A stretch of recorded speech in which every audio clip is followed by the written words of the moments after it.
si es un rock and roll y yo no sé si a tu perro le gusta ladrar a lo bobo. Mi perro no, no quiere no, con el hocico afiebrado no, recuperando palitos, corriendo a lo bobo. Porque si es un rock and roll, no, no, no, músculo mojado. No, no, no, o quizá algún fueguito.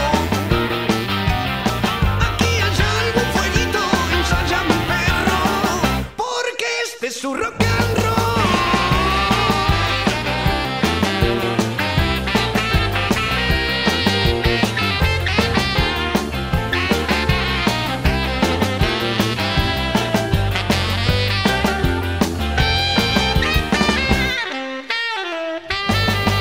Mi perro dinamita está fiero como un tártaro y gruñendo, rechazando, no mueve el rabo con docilidad, ni da la patita ni hace el muertito y aúlla este rock and roll.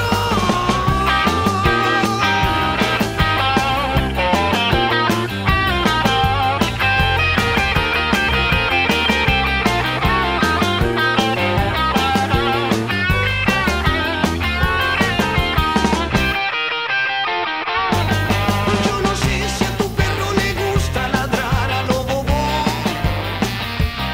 Mi perro no, no quiere no, con el hocico afiebrado no, recuperando palitos, corriendo a lo bobo. Porque si es su rock and roll y dice no, no, no, y me desobedece. No, no, no, y es lo mejor que hace. Aquí hay algo y zorrito, nada de rififi, porque este es su rock and roll.